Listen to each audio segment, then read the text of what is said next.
wasiirro iyo xildhibaano ka tirsan baarlamaanka federaalka Soomaaliya ayaa ka qayb galay dood ku saabsaneyd saameynta cudurka coronavirus iyo weliba doorashooyinka dalka uu gali doono 2020-2021. wasaaradda caafimaadka maamul goboleedka koonfur galbeed ayaa shaacisay in kiiskii ugu horreeyay cudurka safmarka ee COVID-19 laga helay degmada Xudur ee gobolka Bakool. isbitaalka guud ee magaalada beledweyne ee gobolka Hiiraan ayaa muddo bilaa kadib maanta dib u howl bilaabay saameyn uu ku yeeshay fatahaadda webiga Shabeelle. goobaha waxbarasho ee dalka koonfur Afrika ayaa maanta dib u howl bilaabay kadib in muddo uu saameeyay cudurka coronavirus.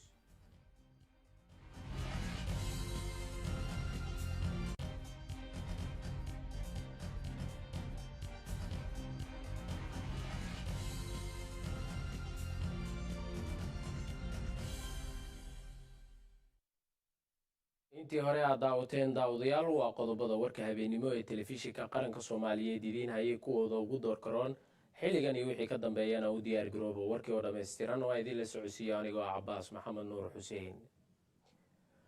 gudoomiyaha baarlamaanka maamulka Galmudug Maxamed Nuur Gacal ayaa ka warbixiyay muddada uu jiray maamulkaasi iyo weliba waxyaabihii uu qabsoomay.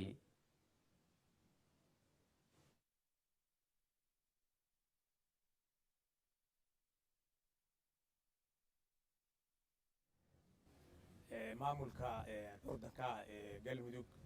oo hadda 5 bil jira wuxuu ku guuleystay xaqiiqatan guulo la dhihi karo muddo dheer ayay ku gaaraan gobolada kale ama meelo badan. muddadaas kooban waxay Galmudug ku guuleysteen inay dhisteen hay'adihii xukuumadda ama maamulka ugu horeeyo baarlamaanka ama golaha sharci dejinta dowlad goboleedka Galmudug oo dhammaan hadda heerarkiisii kala duwanay iyo gudiyadiisii loo dhisay howlna galay. baarlamaanka wuxuu ku guuleystay inuu guddiyan doorto, gudiyadiina dhisto, qorshihiisana degsado, madaxweyne iyo madaxweyne ku-xigeenna doorto. sidoo kale waxaa lagu guuleystay muddadaas in dib u heshiisiin siyaasadeed loo sameeyo dadka reer Galmudug, mucaarad iyo muxaafidba ay isugu tagaan Galmudug, laguna wada qanciyo kuwii hore iyo kuwii dambaba inay maamulka Galmudug ka wada mid noqdaan, waxna ka wada dhistaan. xil wareejintii maamulkii hore sidoo kale waxaa lagu guuleystay dhismihii golaha xukuumadda. waxaa lagu guuleystay deegaano badan oo ay ka dhaceen colaado in la nabadeeyo. waxaa lagu guuleystay in la furo la isu furo deegaanada Galmudug oo maanta meesha ay marayso ay tahay in xuduudka haddii aad ka gasho Galmudug degmada Matabaan ilaa aad ka gaarto Gaalkacyo qaybteeda koonfureed aysan jirin haba yaraatee wax isbaara iyo wax ku istaajinayo. haddii aad ka baxdo caasimadda Galmudug aad ka tegayso xuduudka aan la leenahay ismaamulka dowlad goboleedka Ethiopia aysan jirin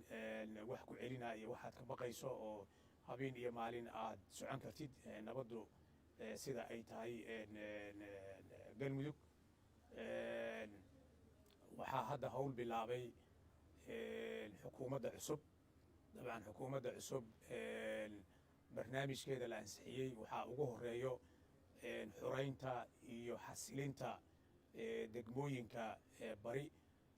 Galmudug oo aan rajaynayno.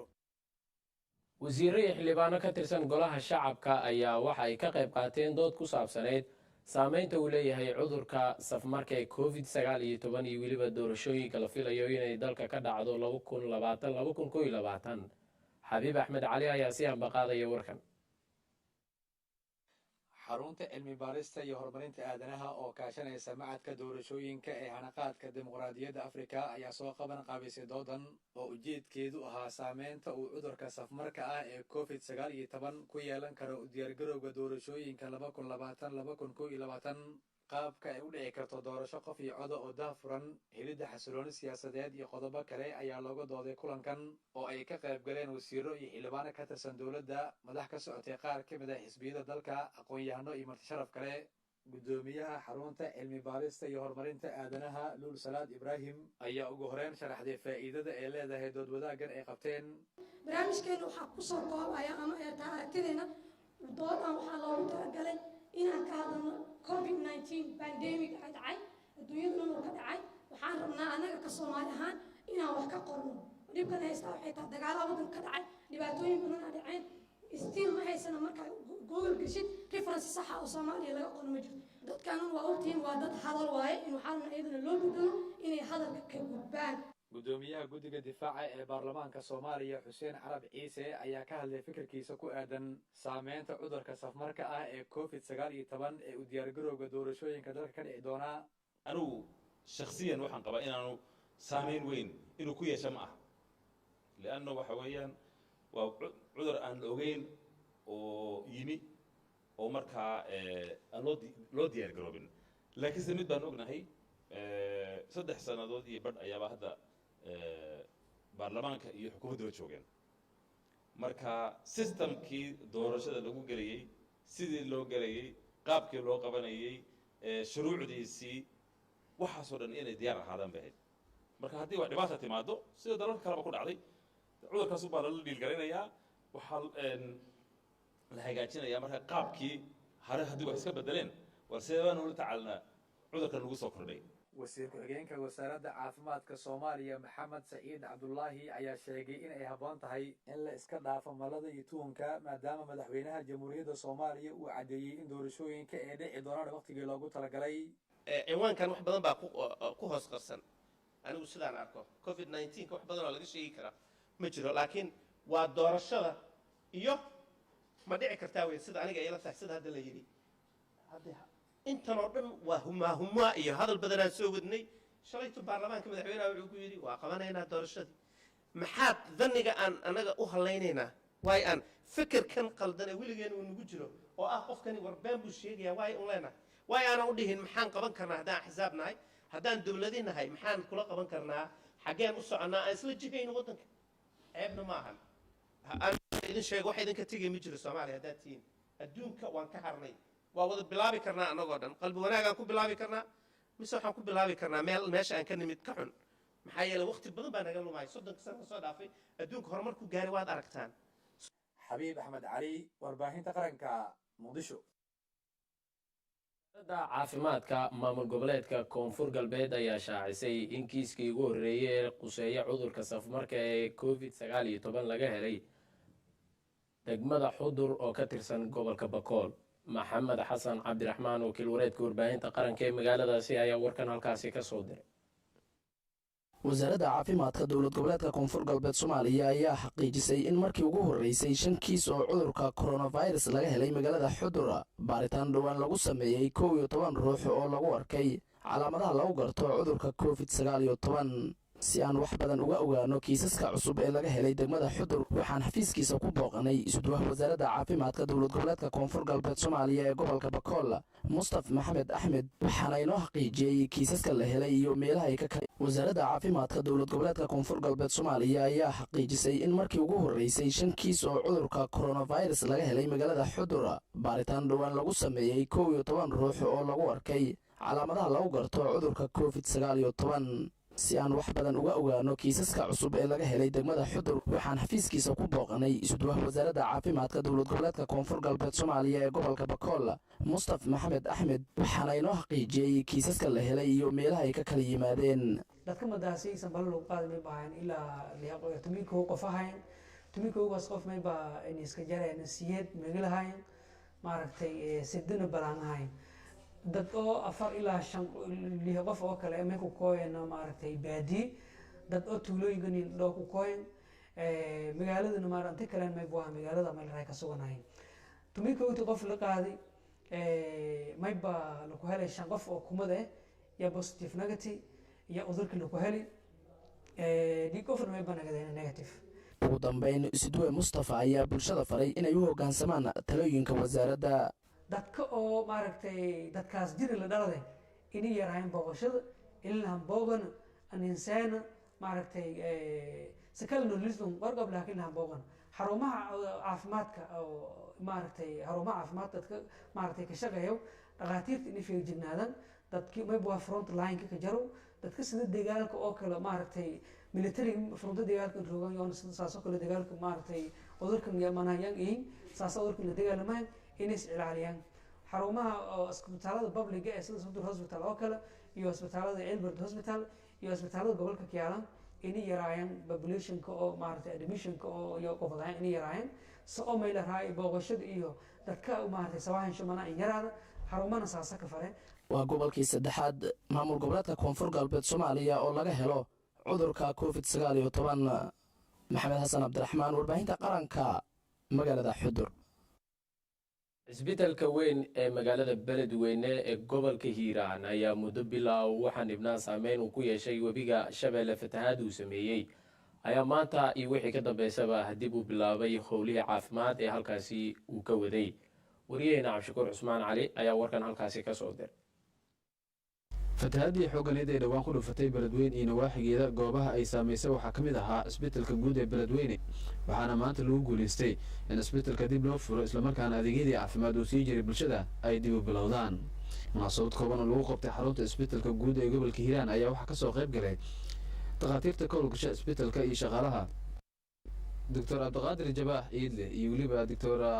Cabdixaliin Cabdulaahi oo ka mid ah dhakhaatiirta ka howlgasha isbitaalkani ayaa sheegay in laga bilaabo maanta adeegyadii caafimaad ee isbitaalku uu bixi jiray ay bilowdeen maanta waxaan ku suganahay isbitaalka degmada Beledweyne shirkeena maanta isugu nimid wuxuu daaran yahay sida laba socotaan magaalada waxaa soo galay fatahaad isbitaalka muddo bil oo xirnaa marka annagoo oo isxilqaan oo dhakhaatiirtii magaalada Beledweyne ah inaan isbitaalka dib u furno howlihiisa caafimaad oo bulshada u qaban jiray inuu maaragtay sidiisii ku bilaabo marka waxaan dadweynaha reer Beledweyne u sheegaynaa maanta in isbitaalku uu furan yahay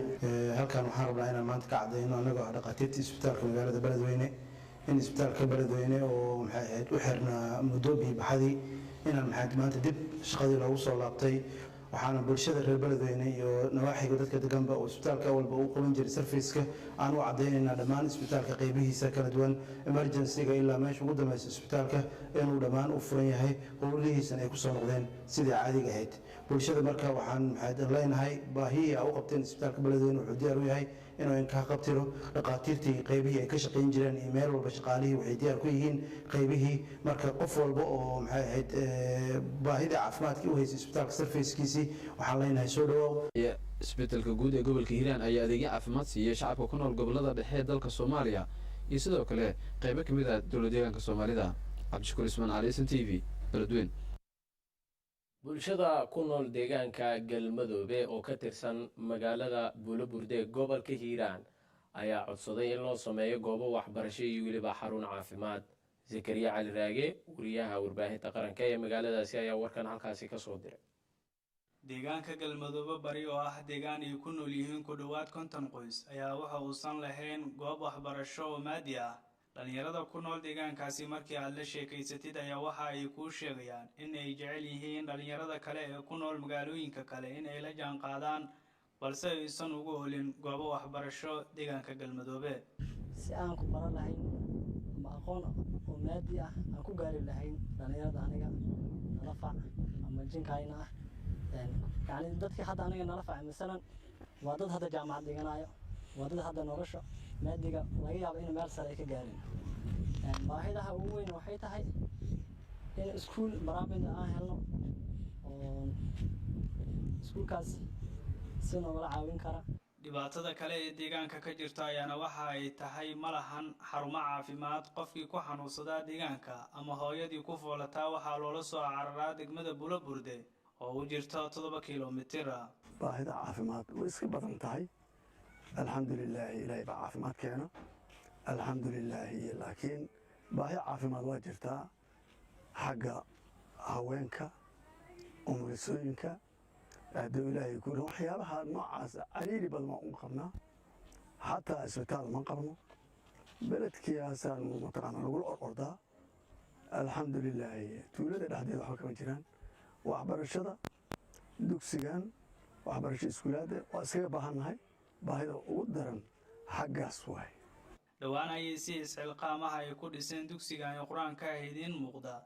balse dadka ku nool deegaanka galmudug bari waa dad jecel dhanka horumarka ah waxaana ay ku tiidsan yihiin tacbashada beeraha iyo xoolaha waana dad tir ahaantoodu aad u badan tahay askariya cali raage warbaahinta qaranka bulaburde culamaa udiinka ku dhaqan magaalada gaalkacyo ee gobolka mudug ayaa bogaadiyey dadaalada dib u heshiiseeneed ee ka socda magaaladaasi wariyeen cabdirasaaq maxamed axmed ayaa warkan gaalkacyo ka soo diray xilli maalintii afraad uu galay shirweynaha dib u heshiisiinta beelaha wadaadega galbeedka gobolka mudug ayaa waxaa culamaa udiinka ka soo jeeda deegaanada ay beelahani colaadda ku dhex martay waxa ay bogaadiyeen dadaalada loogu jiro xalka gaarista dagaalada iyo colaadaha muddooyinkii u dambeeyey ku soo noqnoqonaya deegaanada u dhexeeya degmooyinka gaalkacyo iyo goldhogob iyagoo sheegay inay hormuud u noqonayaan nabad waarta oo ka dhalata deegaanada dhaca galbeedka gobolka mudug waxaana qaar ka mid a culimaudiinkii ka hadlay shirkan oo galay maalintii afraad ay sheegeen in laga wada shaqeeyo helitaanka amni iyo nabadgelyo taasna ay tahay midda lagu liibaanayo aakhiriya adduuna shirkan tawjiihiisa culamaauddiinka labada beelood oo hadda meesha fadhiya ayaa tawjiihiisa iyo mas-uuliyaddiisa guud iyo wixii khaldan inay ka qabtaan ayagaa iskale ayagoo weliba marka khaladka lagu samaynayo mas-uuliyiinta meesha fadhida kulli ayagu u kaalmaysan doona insha allahu tacaala waxaan rabnaa qalbigaa nala tusay iyo wanaaggaas nala tusay in laga dhabeeyo oo la muujiyo ficil loo muujiyo baan insha allah tacaala rajaynayna nabiga calayhi salaatu wasalaam wuxuu yidhi man sanaca lakum khayran fakaafi'uuhu fain lam tajiduu maa tukaafi'uuhu fadcuu lahu qofkii wanaag idiin sameeya u abaalguda waxaad u abaalgudaan haddaynaan hayn u duceeya marka wanaaggii waa noo samayseen soo dhowaynta ahaa lasha dhiigooda in la kala celiyo waa rabnaa ha kala reebin ilaahay ha aqbalo ilaahay wanaaggiina ha aqbalo ilaahay khayr badan hayna siiyo bandiiradley waa hore igu dambayso oo waddankaani bannaan iska ahaa magaaladii waxay noqotay caasimad weyn oo cajiib ah meel lagu farxo oo nabadi ka dhacda allaha ka dhigo walaalayaal fattaquu llaha wa aslixuu daata baynikum wa adiicuu llaha wa rasuulahu in kuntum mu'miniin alasna mu'miniin soo dad mu'miniina ma ihin dadka annaga meeshaan jooga soo dadkeena maaha waxaa maalin walbaba cawaandinimada iyo caqlixumada isku keenaysa walaalayaal inaan waajibka nagana saaran ilaahay rasuul ay nagula hadlayaan waxaa inaan dadkaa wax kala oranno annagoo ilaahay kaga baqayna islaaxana alla iyo rasuulna aan amarkooda qaadano dadka walaalaha dhibaatadaas ay ku raagtay maanta ka bacdi si aysan ugu soo laaban dhexdooda ay u walaaloobaan u wada degaanoo wax u wada yeeshaan oo ay sida qabiil waliba asaga iskula noolyahay labada qabiil iskula noolaadaan inaad ka shaqaysaan weeye waajibka idin saaran shirweynahan oo ay ka qayb galeen intii uu socday nabadoonno salaadiin waxgarad cuqaal iyo mas-uuliyiin ka soo kala jeeda beelaha colaaddu ay ka dhex jirto ayaa lagu wadaa in la soo gebagabeeyo maalinta beriya islamarkaana laga soo saaro qodobo sal u ah in deegaanadaasi aysan ka dhicin colaad dambe haddii allaha awoodda lihi ogolaado cabdirisaaq maxamed axmed warbaahinta qaranka soomaaliya gaalkacyo banaanbax lagu taageerayey hadalkii ka soo yeeray madaxweynaha jamhuuriyadda federaalk soomaaliya mudane maxamed cabdulaahi farmaajo ee ahaa in doorashada ka dhici doonto dalka lagu qabto wakhtigeeda iyo weliba matalaad rasmi ah in caasimadda soomaaliya ay muqdisho hesho ayaa lagu qabtay degmada doolow ee gobolka gedo maxamed macalin aadan ayaa warkan halkaasi ka soo diray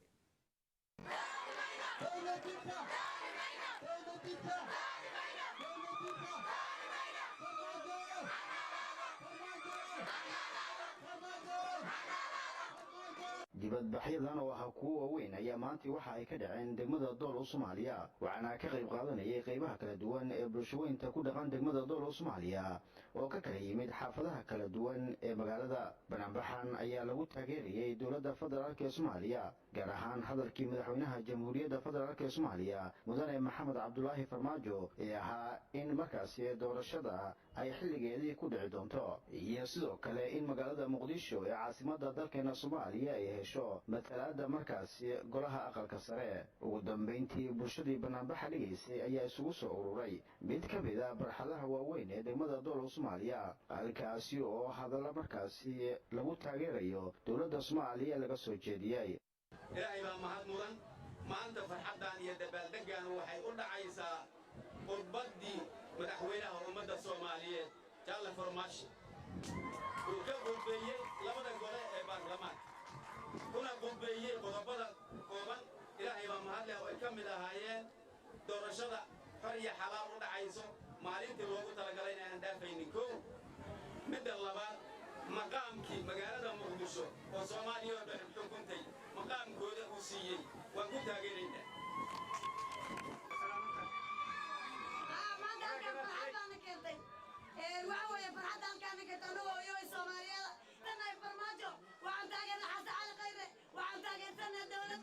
ugu dambayn gudoomiyaha maamulka degmada doolow soomaaliya cali farxaan faarax mire ayaa bulshada la hadlay waxaana uu sheegay in uu ku faraxsan yahay in bulshada degmada doolow soomaaliya ay mar kasta garab taagan yihiin dowladooda waxaan leeyahay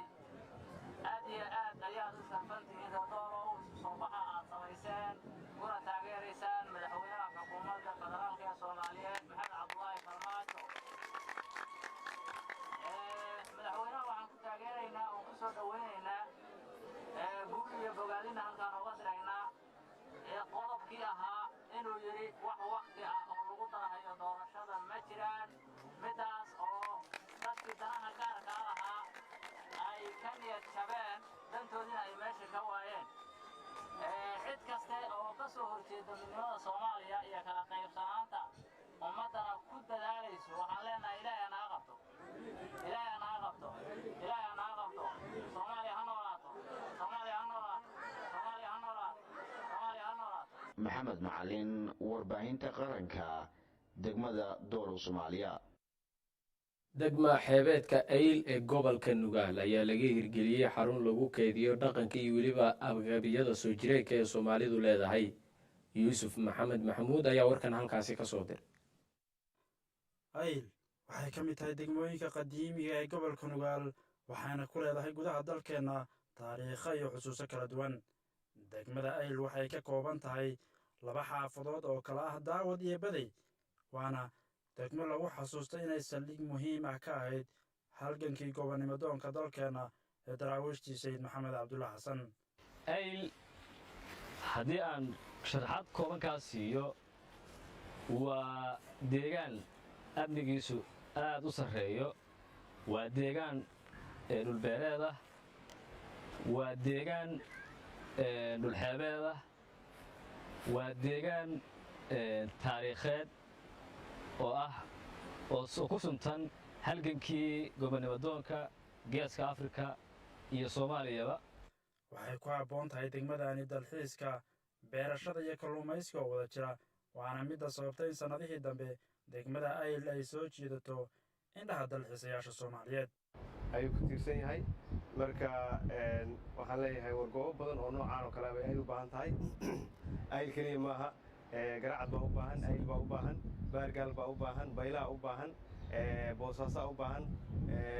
waxaa u baahan calmadow iyo calmaskaad kulli dhulkaasoo dhan in laga dhigo dhul dalxiis laga dhigo dhulku amni weeye suuragalna way ka tahay in maaragtay goobo dalxiis laga sameeyo dad ajaaniba ay mustaqbalka yimaadaan haa waa badan yihiin dalxiisyaal badan baa jira in badan baana meeshaan noogu yimaan ku qaabilay inta badanna xeebtay u badan yihiinoo degaankooda xeebtay waxaan leenahay ayl waa meel aad u baahan tahay inaad ku nasatid soona booqatid waxaa ku yaalla ayl daartii daawad oo saldhig u ahayd halgankii daraawiishta nugaaleed oo weli dhismaheedu ka muuqdo gudaha xaafadda daawad oo loogu magacdaray daartaani beertii dowladda ee ayl ayaa qayb ka ah waxyaabaha indhaha u qabanayaan markaad gudaha u gasho degmadani ayl hadda beerta aan joogno waxaa la dhisay 1945tii gumaystii xilliga gumaysaha la sameeyey kadibna siyaad barre xilligii dowladdii dhexe baa siyaad baraa maarta dhisay oo wanaajiyey dhirtaa waaweyna aragtaan hadda isagaa ku abuuray kadibna waa dhoweydo haddeer ahayd dhowaan ahayd baa waxaa gacanta ku dhigay wasaaradda deegaanka derbigana wareegsana aragteen wasaaradda deegaanka dhistay dhowaanta mid ka mid ah qurba joogta soomaaliyeed ee dalka dib ugu soo laabtay ayaa ka hirgeliyey degmada ayl xarun lagu kaydiyo agabka dhaqanka soomaaliga iyo alaabihii hore ay isticmaali jireen oo lagu magacaabo dilios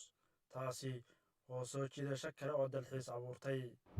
internet oo arkaysaan halka waxay dhammaan agabkii dhaqanka iyo soo jireenka hore Soomaaliya isticmaali jiray seefihii kuwii gabanada lagu guran jiray warmihii gaashaankii dhammaan waxay yaalla agab kala duwan oo 4 shaxan laga sameeyey sooyaalkii iyo taariikhda ummadda wada shaqayn buuxda iyo iskaashi dhammaystiran ayaa ka dhex jira bulshada degmadani iyo laamaha nabadgelyada taasi oo keentay in amnigoodu noqdo mid dhammaystiran waxaa laga yaabaa qof meel maraya inay arkaan iyagoo ama dhaankii wata ama arigii la jooga ama magaaladii safara ku soo socda ilaa ay soo dabagalaan oo yidhaahdaan ma haysaa ninka oo waan haynaa aanu nidhaahno annaga hayna calaamadahaas leeya waa ka shakinay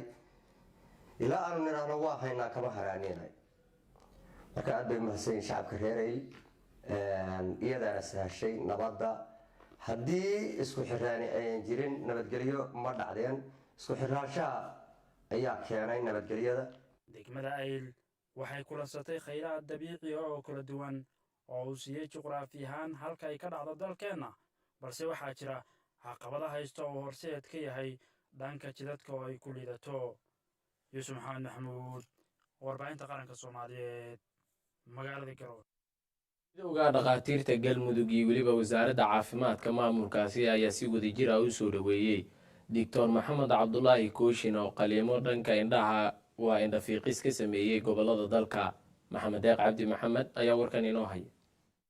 midowga dhakhaatiirta galmudug iyo wasaaradda caafimaadka dowlad goboleedka galmudug ayaa munaasabada soo dhoweyn ah iyo dhiirigelin isugu jirta u sameeyey doctor maxamed cabdulaahi kooshin oo qaliimo indhafiiqis ah ka sameeyey gobolada dalka kuwaas oo gaaraya 15,000 oo ruux oo u sameeyey qaliina dhanka indhaha ah laguna guulaystay bahda caafimaadka ayaa ku ammaanay shaqada bulshada soomaaliyeed uu u hayo waxa ayna ku dhiirigeliyeen dadaalka uu sameeyey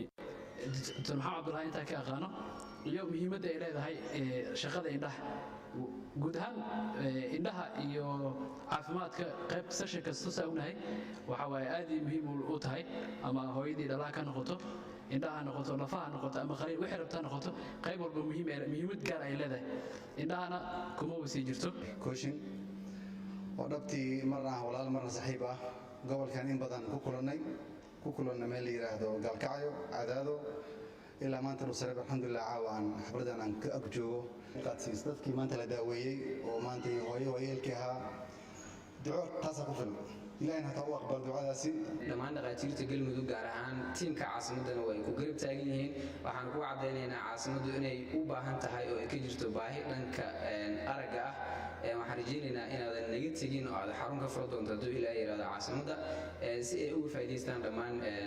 bukaanada u baahan ama dhibka qaba dhanka aragga ee galmudug ku sugan agaasimaha wasaaradda caafimaadka dowlad goboleedka galmudug doctor cabdiweli axmed maxamuud oo munaasabada ka hadlay ayaa waxa uu xusay guushan uu doctoorku soo hoyay inay tahay mid u soo hoyatay dhammaanba bahda caafimaadka dalka inuu kaalmeeyo oo garab istaago dadka dhibaataysan ee soomaaliyeed ee jooga dhammaan 18 gobol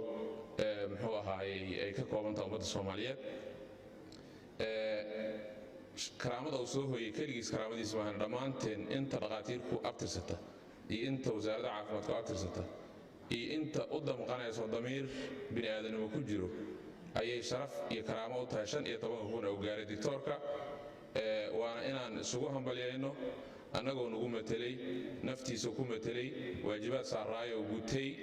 ugu dambeyn waxaa munaasabada ka hadlay wasiir ku-xigeenka wasaaradda caafimaadka dowlad goboleedka galmudug doctor mahad caabi waxa uuna sheegay in wasaaraddu ay ku dhiirigelinayso shaqada bulshada uu qabtay waxay muujinaysaa garab istaagga ay kula garab taagan tahay wasaaradda caafimaadka galmudug si runtii cilmigaaga iyo xirfadaadan ku soo celceliyey dadka reer galmudug ay uga faa'iidaystaan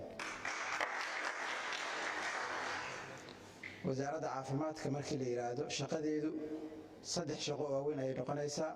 in wasaaraddu ay dejiso qorshaheedii iyo siyaasadeedii. maxamed warbaahinta qaranka dhuusamareeb. maxamed jeele oo ka mid ah muwaadiniinta soomaaliyeed ee ku nool waddanka koonfur afrika islamarkaana u tahriibay wadamo fara badan oo ka tirsan qaaradda ameerika ayaa ugu dambeyn kusoo laabtay isla waddankii uu ka tahriibay oo ah koonfur afrika. cabdiqaadir axad ayaa warkan halkaasi ka soo diray. maxamed jeelle xuseen waxa uu ka mid ahaa dhalinyaro ka tahriibtay dalka koonfur afrika 6 sano ka hor iyagoo kusii jeeday cariga maraykanka si uu u helo nolol ka duwan tan uu dalkan ku haysto, balse taa beddelkeedii waxa uu la kulmay waddo dheer oo halis gelisay naftiisa. برازيل waxaa ku xigta wadanka la yiraahdo Peru, Ecuador, Bolivia, maxaan ku rahdaa Colombia, Panama, ilaa maxaan ku rahdaa Costa Rica, Honduras, Guatemala, maxaan ku rahdaa Mexico. saasaan Maraykanka ku galnay. Wadada waxaan ka galnay Texas, gaadiid caadi ah, bas iyo maxaan ku rahay doon iyo fardo iyo waxyaalahaasaan marnay. meel 5 beri aan lugeynayna jirtay. Colombia intaan dhex soconay ayaan maxaan ku rahday iyo Panama inta u dhaxayso ayaa waxaa la marayaa dhul jungle ama baadiye ah oo la lugeynayo 5 beri. marka 5 beri intaan lugeynaynay ayaa waxaa nala kulmay niman burcad ah. burcadii baa na baaratay, waxaan haysan waa nalaga qaatay. maxaan ku rahdaa adiga wax dhibo hadda ay noo geysteen ama jirdil ahaa ma jirin, laakiin wixii hanti aan haysanay markaas ama lacag ahaa ama maxaan ku rahdaa aan ku noolaanayna oo sida maxaan ku rahdaa cabitaan ama cunto ah way nagala hareen. markii uu gaaray USA ayuu mar kale la kulmay xabsi qaatay 2 sano. Louisiana markii nalaga qaaday waxaa noola transfer gareeyay meesha la yiraahdo Alabama. waxaan galnay jail. waa jail qumande ma aha meelihii hore oo la isku hayay iyo custody iyo meelihii processka aan ku maraynay meelahaas raaxay ahay. Alabama jail baa nala geeyey. cuntada maxaan ku rahdaa cunto ma jirin, waxaa nala dhihi jiray jeebkiina fuula. maxaan ku rahdaa you spend a lot of money to come in America, use your pocket. Jeelle waxa uu ka mid noqday dhalinyaro dib loogu soo celiyay dalka Soomaaliya. meeshaas waxaan ku jirnay 2 sano kaamil ah. kadib waa nala soo celiyay. waxa uu ii sheegay in dib ugu soo laabtay mar kale dalkan koonfur afrika isagoo tahriib ah si uu ula kulmo qoyskiisii oo degan halkan. kadib baan haddana dib u soo tahriibay oo aan wadada dheer aan soo maray si aan ilmahaygii oo South Africa joogaan iyo maxaan ku rahdaa meeshii aan shaqadeeda aqaanay oo muddo aan ku noolaa si aan u imaado. Jeelle ayaa kula dardaarmay dhalinyarada tahriibta oo qaarkood naftooda ku waaya inay ka qayb qaataan dib u dhiska dalkoodii. marka dad baad arkaysaa intaan dhex soconi buuro dushooda iyo dhulkaas aad arkayso intay carro ku shubeen beero ka falanayo. marka waxaan u sheegi lahaa waddan baan haysanaa, ilaahay maxaan ku rahdaa khayraad ku manaystay oo maxaan ku rahdaa fidsan. Soomaalida intaad siyaasad iyo wax iyo qurun iyo qashinka waxaas ka baxdaan, beerihiina ninkii xitaa heli kara lacag intuu ku tahriibi lahaa lacagta matoor intuu ku qoto beertiisa maxaan ku rahdaa beer maxaan ku rahdaa ha samaysto. Cabdiqaadir Axad Dhaqane, warbaahinta qaranka Soomaaliyeed, Johannesburg. gabar Soomaaliyeed oo lagu magacaabo Nabiha Maxamed ayaa isu soo taagtay ka mid noqoshada golaha deegaanka ee magaalada Minneapolis, sida warkan halkaasi kaga soo diray wariyeena Cabdixakiin Cabdi Ismaaciil. iyadoo dhalinyarada Soomaaliyeed ee ku dhashay waxna ku bartay dalalka reer galbeedka ayaa qaarkood horumar ka gaareen dhinacyada nolosha oo ay ka mid yihiin saameynta xagga siyaasadda dalka Mareykanka oo ay Soomaalidu door weyn ku leedahay waqtigan. Hi, my name is Nabiha Mohammed and I am born and raised in America. Tani waa walinta Nabiha Mohammed oo ah gabar Soomaaliyeed waxay dhalatay sanadkii 1983 iyadoo ku dhalatay dalka Mareykanka gaar ahaan magaalada Philadelphia waxayna ku soo kortay waxna ku baratay magaalada New York isla magaalada ayayna kaga baxday jaamacadda ku taalla magaalada Buffalo ee dalka Mareykanka. Nabiha Mohammed markii ay jirtay 17 sano ayay ku biirtay ciidamada dalka Mareykanka waxayna isku wadatay waxbarashadeeda iyo gudashada waajibaadkeeda ciidan 4 jeer ayay heshay abaalmarin iyo dallacsiin xagga ciidamada ah sanadkii 2006 ayay dhamaysay gudashada waajibaadkeeda ciidanka Mareykanka waxayse sii wadatay waxbarashadeedii. I have studied my bachelor's in business, my master's in business, and I'm currently studying clinical social work. waxayna shahaadada labaad ee jaamacadda ku qaadatay daraasaynta ganacsiga adduunka oo ay ku shaqaysay iyadoo ka mid noqotay cilmi-baarayaasha jaamacadda New York iyo weliba magaalada. fahamka dalka Mareykanka iyo kala duwanaanta aqoomiyadaha ku nool ayaa waxaa sharaxaya Cabdullaahi Cali Baar Xoosh oo 10 sano ka soo shaqeeyay ciidamada dalka Mareykanka. marka kala duwanaanshaha ay kala qaybsanaanshaha iyo Mareykanka waxay tahay haddaa fiirisid waxa la dhaho homeostasis camal Mareykanka ciidamadooda ka arktaa gabadhana marka ciidanka ku jiri jirtay marka waxaan u maleynayaa qof namateli kara meesha ay fadhidana ka hadli kartaa oo codkeena ku hadli kartaa baahideena fahmi kartaa inay tahay baan aaminsanahay. Nabiha waxay markaas kadib waxay door weyn ku yeelatay sidii aqoonteeda ay ugu caawin lahayd geeyiga Soomaalida waxayna dowladda deegaanka Soomaalida ee Itoobiya kala shaqeynaysay arrimaha maalgashiga iyadoo maamulkii markaas jiray abaalmarin ku siiyeen sida ay u maamushay isuguna dubariday kuruqaadida iyo kobcinta dhaqaalaha taasoo ay mahadiyeen maamulkii iyo dhalinyaro badan oo shaqalaan ahaa. I am looking to help the youth of Minneapolis, specifically Ward 6. dhaqaaliyahan Maxamed Cumar oo ka mid ah aqoon-yahanada Soomaaliyeed ee ku nool gobolka Minnesota ayaa waxaan weydiiyey Nabiha Maxamed aqoonta uu leeyahay maadaama ay hore u soo wada shaqeeyeen. Nabiha waxaan ku aqaanaa waa qof howlkara waa qof mar walba u helan community-ga inuu u shaqeeyo waa qof ay ka go'an tahay Soomaalinimada dadnimada muslimnimada. Nabiha waxay hadda u sharaxan tahay golaha deegaanka magaalada Minneapolis gaar ahaan degmada 6aad booskaas oo uu baneeyay Cabdi Warsame iyadoo kaashanaysa khibradeeda dib u dhiska bulshada. Nabiha ayaa sheegtay in qorshaheeda koowaad uu yahay inay xalin degdeg ah ku samayso sidii loo joojin lahaa isdilka ama faralka guracan ee dhimashada sababa ee dhex mara daayarta Soomaaliyeed ee ku nool gobolkan. I am looking to help create jobs for the youth. Nabiha Maxamed waa hooyo 2 carruur haysata waxayna olole ugu jirtaa siday taageero uga heli lahayd bulshada ku nool gobolka Minnesota gaar ahaan magaalada Minneapolis oo Soomaalidu u badan tahay. Xakiin Cabdi Ismaaciil warbaahinta qaranka Minnesota. shacabka ku nool magaalada Jowhar ee xarunta gobolka Shabeellaha Dhexe ayaa lagu ammaanay inay si wanaagsan u qaateen talooyinka caafimaad ee lagu yareynayo isla markaana looga hortegayo cudurka safmarka ee coronavirus. Cabdiraxmaan Xuseen Cumar Cabdiraxmaan Wadani ayaa warkan halkaasi ka soo diray.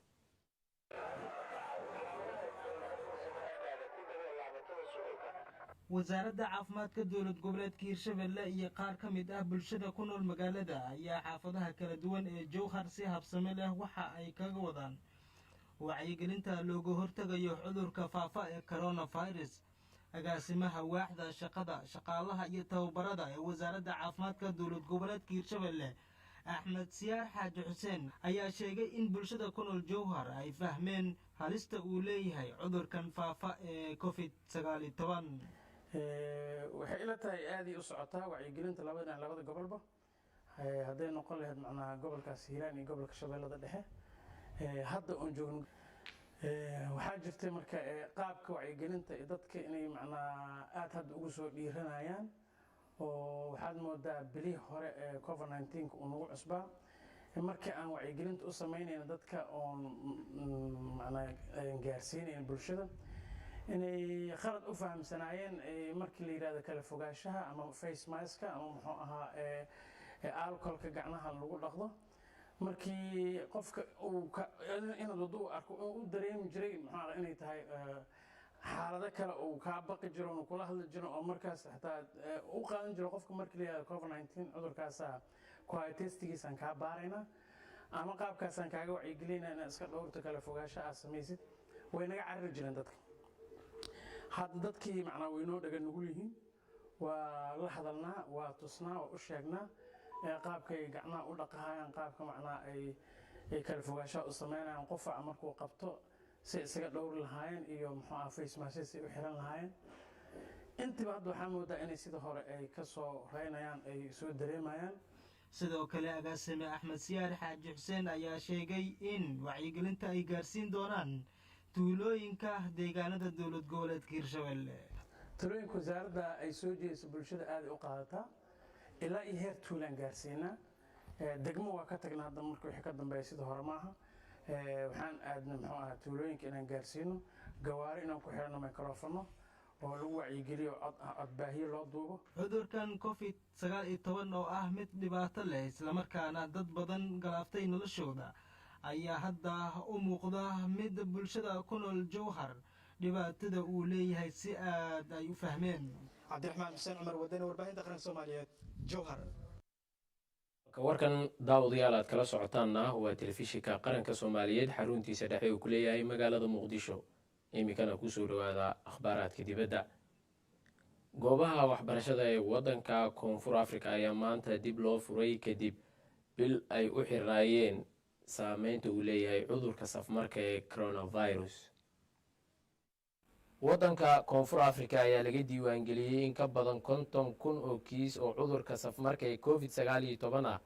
muddo 2 bil kadibna maanta waxaa la furay inta badan goobaha iskuullada ee ku yaala koonfur afrika oo ay wax ka bartaan caruurta da-da yar ee dhigata iskuullada dugsiyada hoose iyo weliba dhexe.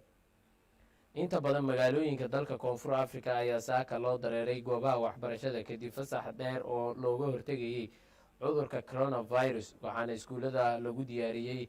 amaba loogu diyaariyey ardayda qalabkii lagu baari lahaa heerkulka jirka farxalkii iyo sidoo kale weji xirka kuwa oo la doonayo in looga kaashado cudurkan. waalidiinta qaar ayaa ka walaacsan caruurtooda inay dib ugu laabtaan iskuullada xilli ay weli taagan tahay cabsida laga qabo faafista cudurka coronavirus, balse wasaaradda waxbarashada ayaa ku qancinaysa macalimiinta iyo waalidiinta walaaca ay qabaan in la yareeyo tirada fasalada fariisanaysa. guud ahaan warkii habeenimo daawadayaal intaas ayuu ku egyahay. warka intuu socdeen waxaa idinla socodsiinaya anigoo cabaas maxamed nuura. warkan warka xigay intaanu ku kulmi doono nabadgelyo.